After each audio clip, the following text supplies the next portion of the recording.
Howdy, folks, and welcome back to Hazbin Hotel. Today we're going to be watching Season 2, Episode 3, which is titled Hazbin Hotel Behind Closed Doors. And I have to ask, am I getting my Nifty episode I wanted? Just her just being peak Nifty, an absolute menace, an all-time freak, just being herself, scurrying around the hotel, getting up to who knows what.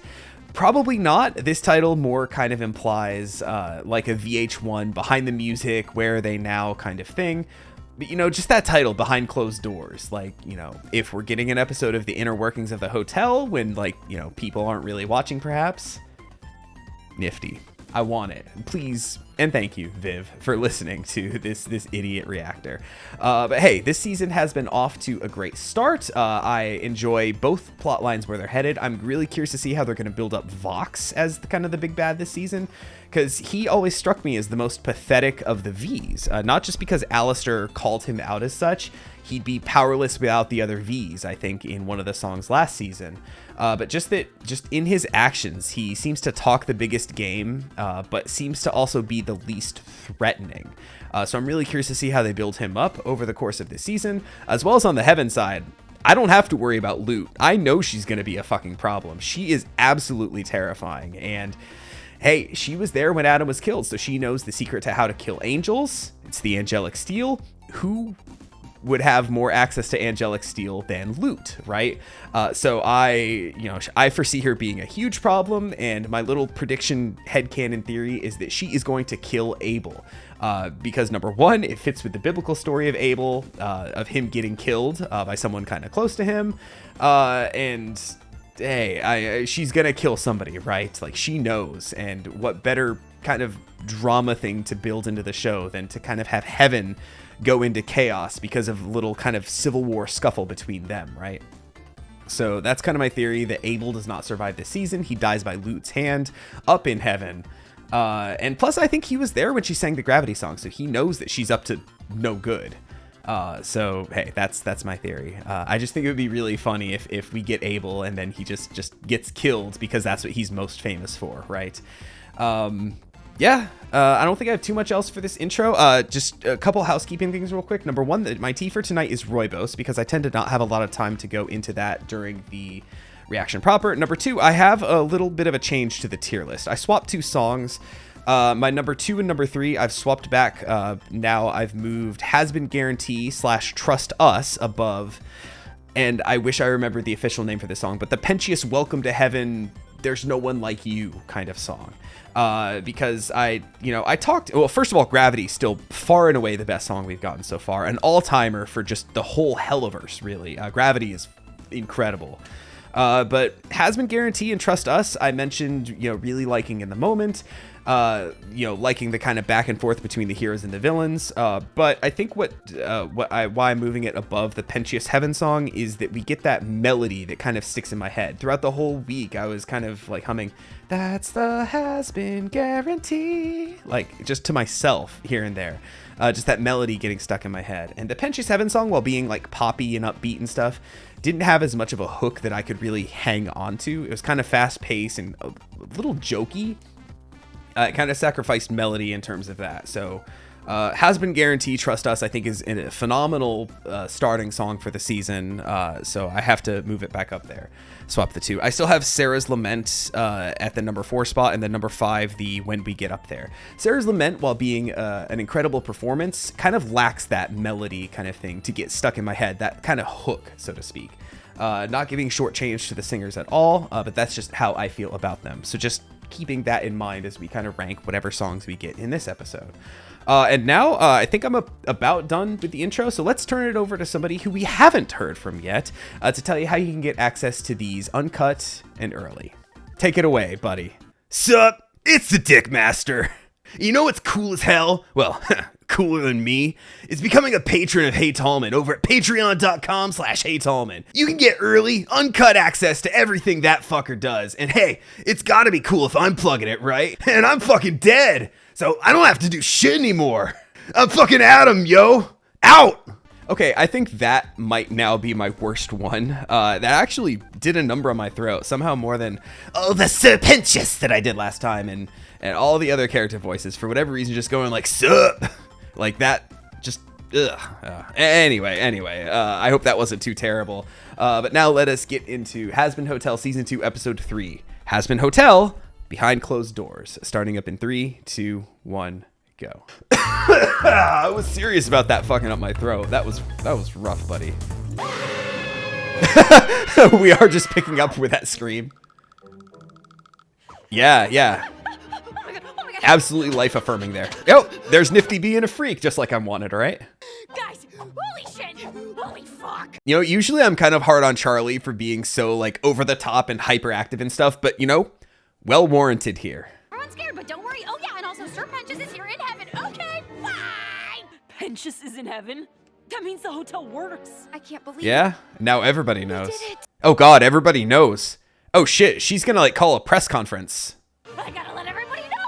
Yeah. Charlie, hang on. Oh shit, this is gonna be weird. I thought Charlie said no more drugs. Oh, I cannot wait to see the look on Dad's face when he finds out. Yeah, that too. I mean, he was the one who was like, these guys fucking suck. Whoa. Oh. Charlie. Oh no. What was that Don't about tell heaven Fox. going into lockdown? Are the exterminations still on? Or did they even show you that Penchus was actually there? Yo, me when I'm driving. Okay, I do one quick little interview before dropping the absolute bombshell that redemption is possible. You might want to lead with that because I think that's going to be a really hostile interview. This changes everything, Baggy. It's a big story. And funny, that's what the exact phrase Sarah used. This changes everything, right? Love you, bye. In fact, just like, I thought we said no more drugs. What is Velvet doing? A witch's potion? You're fucking joking. Looks like we got a spin. Well, I'll be damned. I guess the kid actually did it. What the actual fuck? What do you Oh, mean? now Cherry might be like, oh, that might get her to join the hotel so she could see him again. Guess all that apologizing and crying really paid off. Dude was an absolute dick. Just some wannabe overlord simp that kept messing with my shit every chance. Yeah, he Husk got. knows. Fucking Husk is like, forever. you wouldn't be talking like How the this if you fuck didn't like does him. that get you redeemed? Hey, if anyone was gonna make it up there, it was him. No offense, Angel. That Baxter guy was spouting some shit about them working together when he first arrived. Oh, interesting. Okay, I'm going to take a quick pause here just because they are at the bar. Because I mentioned in the episode 1, when Angel has his signature cocktail, the Harder Daddy. And I was like, what is in that? Somebody pointed me to when they did the Broadway concert of a bunch of voice actors sang a bunch of songs on Broadway. They had a cocktail menu there, including the Harder Daddy, which I believe, if I remember correctly, it had both mezcal and tequila blanco. And then hibiscus, agave, and lime. So a kind of a mezcal margarita kind of style kind of thing.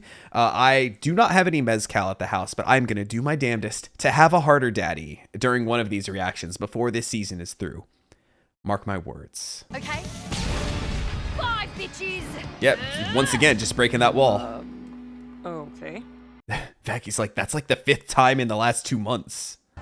Guess what? You are never going to believe what. Oh, wow, that was fast. Oh, that was fast.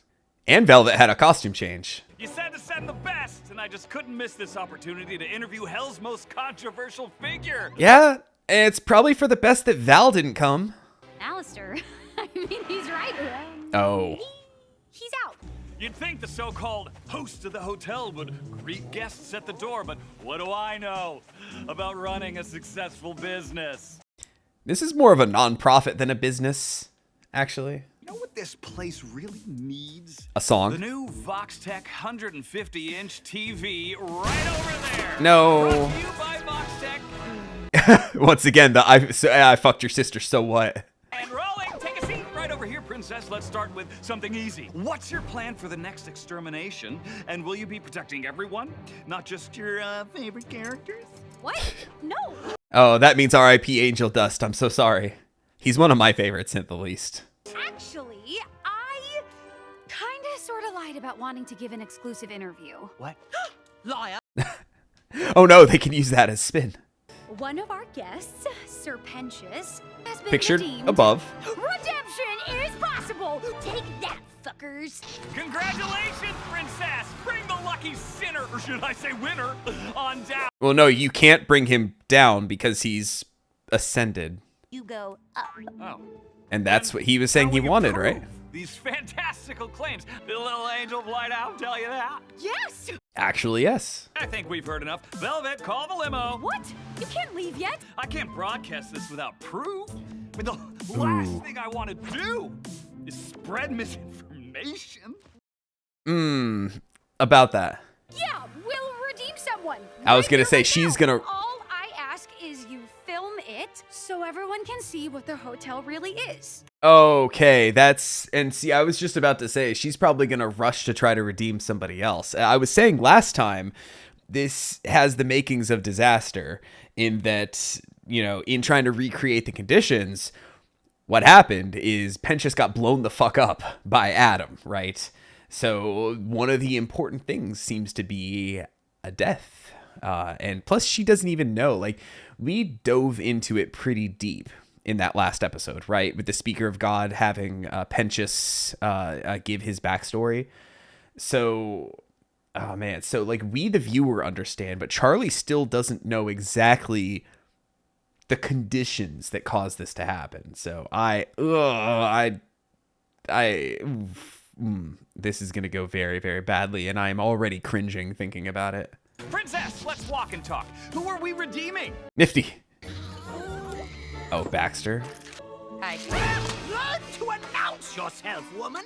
Now I'm very busy. Why are you here, and what will it take to make you leave? Word is upstairs you used to know Pentious. Do not wench. Give me the full story or the lab gets it. Okay, fine. Oh, just blowing up the whole We lab, used to huh? work together back in the day, Is that like egg embryos just up in the tank? in hopes one day we could gain enough favor to become powerful overlords.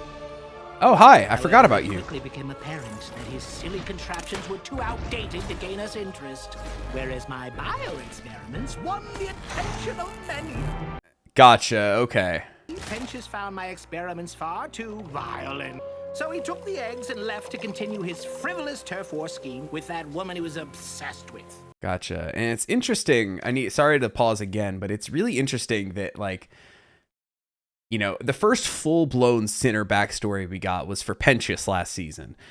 And now this season, yes, this is a bit of Baxter backstory as well. Baxtery. But it's also another Pentious backstory, which is really interesting that we're focusing so hard on him in general. Like, we could have got backstory of just him, but I mean, I guess it makes sense given how Cherry, what she's trying to learn. But it's just like interesting the sheer amount of focus we're giving to Pentious here. But I also like that they mentioned that Pentious's machines were outdated, yet it was Zestial that kind of proved that with like overpowering it. But Zestial is like supposed to be one of the most ancient souls that's here. At least that's what they implied in season 1. So I like that they're like, yeah, it's outdated. It got outdone by the most outdated thing that's here. So that just kind of tickled me a little bit. Strange guy. Have I satisfied your request? I'm allergic to recollecting. Fuck, do you have to be such a little freak? She just climbs up the ladder and Nifty's just like waiting at the top of it. It's like, I do have to be such a little freak. Okay, so we are going to go back and forth between heaven and hell. Alone in the golden skies. And interesting that we're getting another Pentious song. I mean, I guess he didn't participate too much in that other song last episode. Time heals all wounds, but the wounds are what I miss. The wounds are what I miss. That's a bar. And a kiss. Can you hear me calling? Oh, it's a duet from Afar. Also, so good to get finally a Cherry song.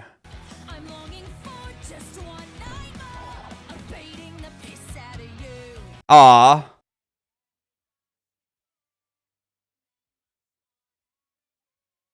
And it's wild that they're realizing this after their They're realizing this after they can't see each other again. Unless this is what drives Cherry to the hotel. You blew a hole right through my soul while I was beating the piss out of you. The piss. Yeah, there we go. All right. Where are we putting that on the list? I think I'm gonna put that.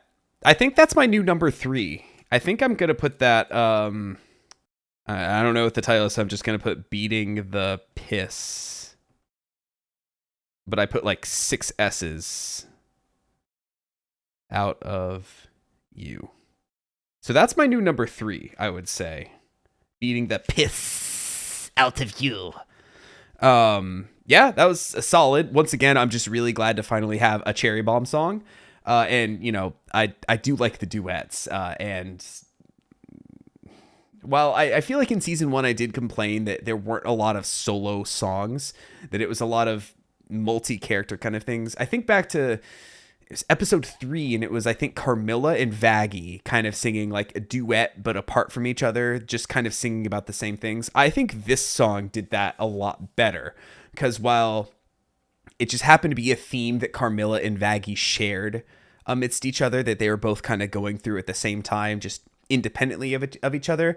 This is something that 2 characters are going through independently of each other, but they have that connection, right? And we see it through the music, and, you know, the fact that they're both feeling the same way at the same time. It carries a lot more power than that particular song did. So for that, I liked this a lot more. And, you know, like I said, you know, I think I'm realizing that I think Pentious might be just Viv's favorite character. Because, wow, he is being featured heavily here. And yes, I know he's a very important character, being the one who did get redeemed, which is the point of the whole hotel. But it's, you know, it's a lot of Pentious, I would say. And I don't know if we're going to get any more of him other than this song. I don't know if we just featured him for this song here. But, yeah. You know, all in all, I said all that to say, pretty good song. Hey, Charlie, you said you needed us? And I still think about that little koala falling over at the zoo. What the fuck are they doing here? Charlie, tell us how you feel about pangolins. When you said you were messaging Boxtech, I thought you just talked to some reporter on the street, not the fucking media overlord. First, technically, he is a reporter. I think. Oh, I just realized. You're aware those 2 crazy fucks hang out with my ship-fuck boss, Valentino, and a part of the V's? And you still let them in here? All right, and see, I gotta just chime in here, because we got, you know, I mentioned this is gonna go really bad, that Charlie's doing this for almost the wrong reasons.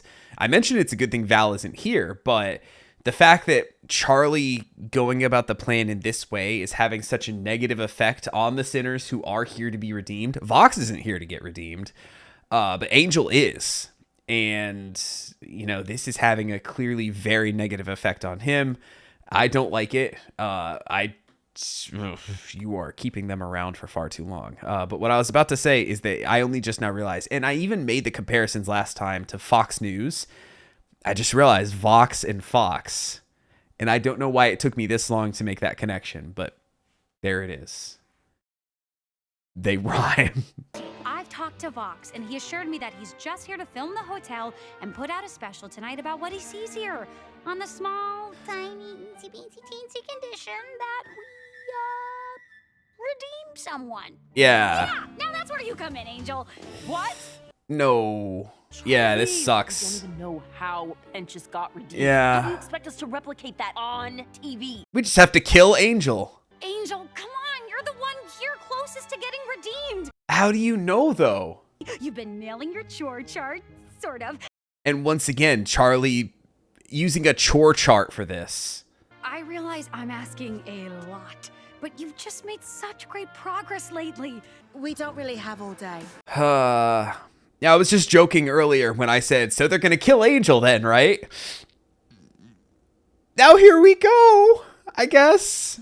Charlie picked him because if anyone around here is gonna make it, he will. Ah, I didn't know they let pets stay here too. And meanwhile, Alistair is not here. Worst case, you're still stuck down here with me, and we down a couple of rounds with Cherry later. You both owe me for this. Big time. I just hope it doesn't lead to his death. Step 1, say you'll get it done. Make redemption your resolution. And once again, this is playing out like one of their morality plays in the last season. And this song is going to be really hard for me to judge because it's a fun song, but Penchus was redeemed by now. 13, 14, 15, 16, better, nicer, faster, quickly. but I hate this so much. From a story perspective, it just makes me uncomfortable. I hate you. Yeah, I do like the cosplay though. No, did they tie him up on train tracks? Oh no, Husk is getting tied up on the train tracks.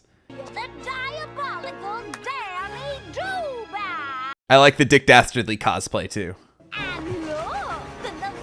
You know Nifty's into this too. That must have been really fun to voice though for Charlie. I'm pretty sure one of Val's pornos opened just Except it was probably a dildo on the front, right? Big, strong man. Yep, and that's how it started too. All right, nope. Come on, Charlie. This ain't gonna work. I ain't nothing like Penn. The train is reaching the drop. I ain't doing it, Charlie. But Angel, this is our last chance to... Nope. It's not the last chance though. It's the last chance for it to be on TV tonight. Oh god, it actually isn't stopping. Oh yeah, I noticed your little train didn't actually pose any risk, so I took the brakes off. Oh shit, alright, come on, Angel. Husk, get out of the way! Oh yeah, sure thing. Except you tied me to the fucking truck. Yeah, this is some clown shoes nonsense. Angel, the brakes are cut! Husk! Yeah, I mean, this will be heroic, but it's probably not what's gonna fully redeem him, right? Damn. Vaggie. Okay. Yeah, this sucks. Charlie, it's okay. I know you didn't mean it. I'm fine. The hell you are? What was that? You could have got yourself killed. What? I saved your fucking life. Yeah, by jumping in front of a train, you idiot. Pull shit like that again and I'll fucking spank you. Pull what shit? What? The shit that you volunteered me for? Wow. Oh. You know what? Forget it. This is why I never say shit. I'm out. I hate all of this. I need a moment. I need a fucking minute. Oh, there's so much there. First of all, just Husk saying I'll spank you, and Angel didn't even register for him. That is, that's a sign of growth that things are serious here. God, this sucks. See, another fucking instance of Charlie being really fucking bad at this. And once again, she's trying to rush it. I knew this was going to go horribly, but I was still just cringing at him. I didn't even add that fucking song to my list. Where's it going? It is going... Ooh, boy. It's either right above or right below Sarah's Lament. I think I'm going to put it right above. And I don't know what the name is, but I heard the phrase good for good. So that's what I'm going to just put here. Good for good, because it was goofy and enjoyable, whereas Sarah's Lament was just like, beautiful singing, which, in a show like this, something that's goofy and kind of catchy and bouncy is going to do it for me a little more than that. But oh god, everything is fucking terrible.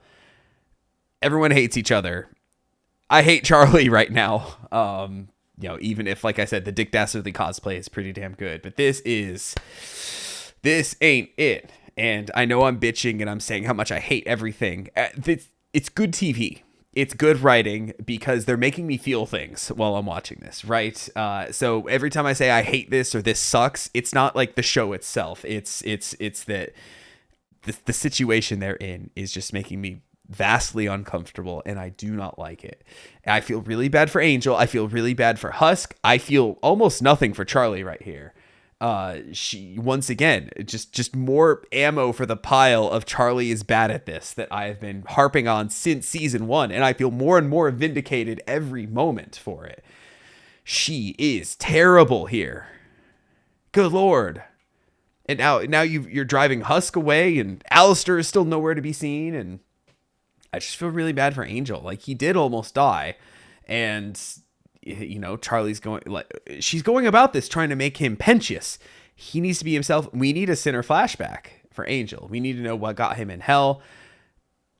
I hate everything here. I hate it. I hate it so much. The tension, the drama. Oh, what a show. Unfortunately, Princess, it seems Angel is still here. So we can't air any of this. Even though we tried everything Pentious did, there's gotta be something. It's because not everyone, no one else is Charlie, Pentious. Angel is not Pentious. Yes, thank you, Vaggie. He's not Pentious. Maybe that's it. Maybe what he did redeemed his own sin. All we need to do is have Angel act against his sins. Whoa there, Touch. Not here and not today. Yeah, and we have already been through a lot. Save it. Charlie, you have fucked up enough today. Tell me, Princess, what exercise could one do to be forgiven for being Stop! murderer? Oh. You shut the fuck up! Killed your dad, right? At least that's what Val told me. Oh, shit. You asked! Yeah, she did. You can mock me, but I won't allow you. And Angel did not push want to my go into friends this. around like that, okay? I think it's time you two leave. But how about one last question for the road, Princess? Do you think I could be redeemed? I believe anyone can be redeemed. I can almost see why Alistair humors you.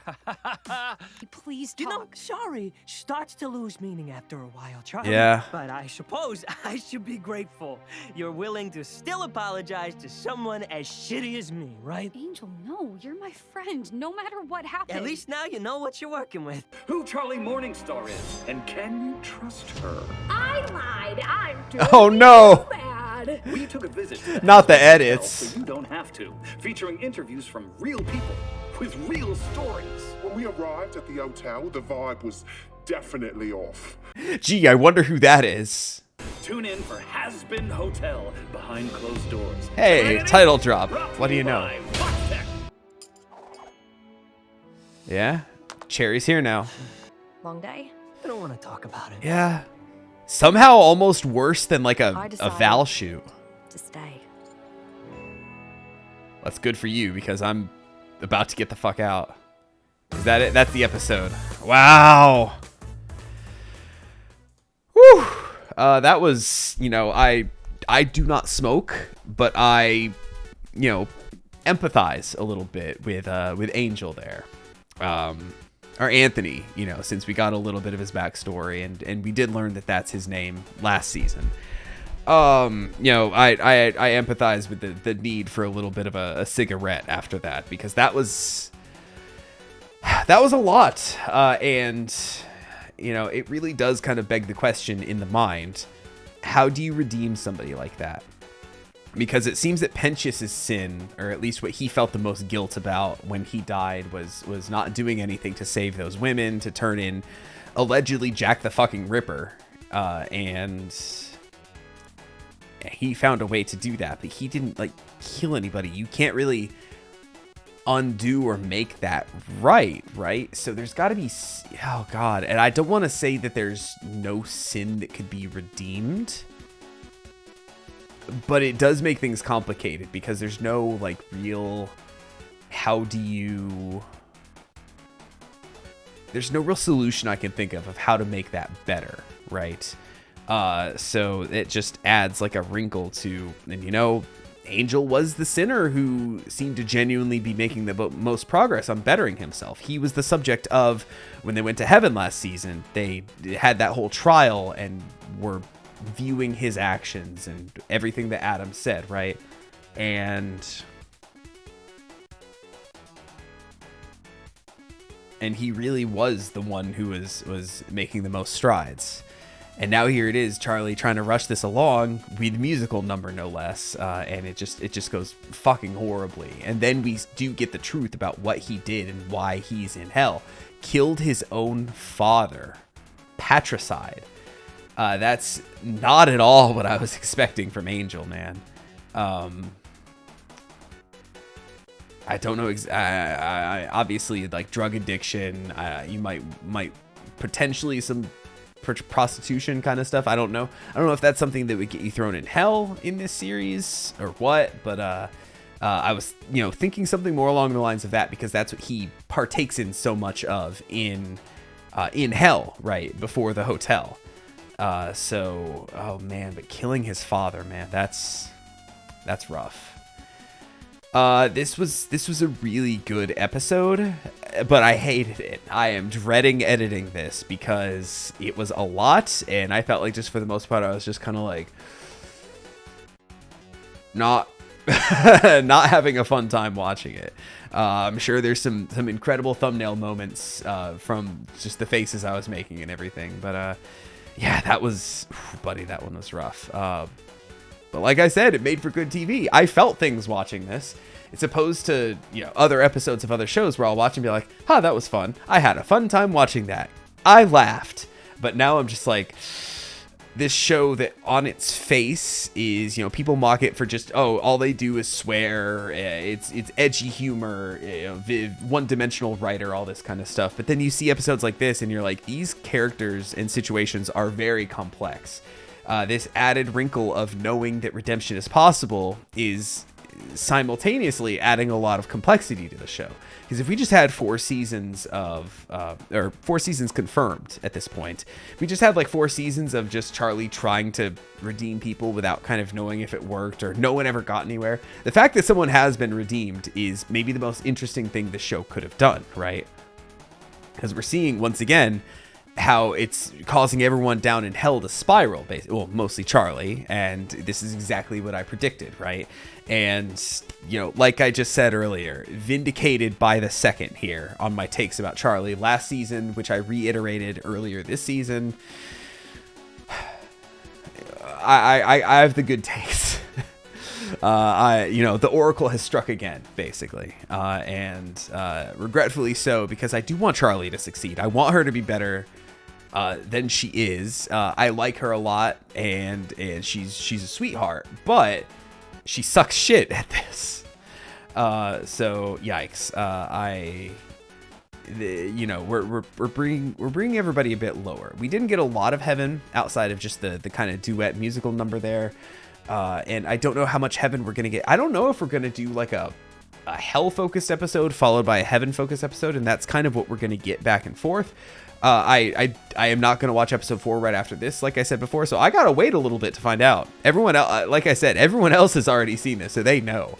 I guess dedicating half of a season to heaven stuff and Pentious and loot and all that kind of stuff, I guess that does make sense given the plot that they're going for here. But you know, it's just interesting that in the show Hazbin Hotel, the hotel itself seems to be taking up less and less of the show. If we do focus full episodes on heaven, that is. I kind of thought we would kind of get like A plot, B plot of hell and heaven kind of going back and forth to see how they progress. But hey, I guess that's something that we'll just find out next time. So focusing here on episode 3, let me know what you thought about it, dear viewer. Did you love it? Did you hate it? Did you cringe as hard as I did? Because I was cringing pretty fucking hard there. Don't forget to let me know in the comments below, and don't forget to leave a like on your way out. And with all that being said, I'll catch you next time for the next episode of Hazbin Hotel. Take it easy, everybody.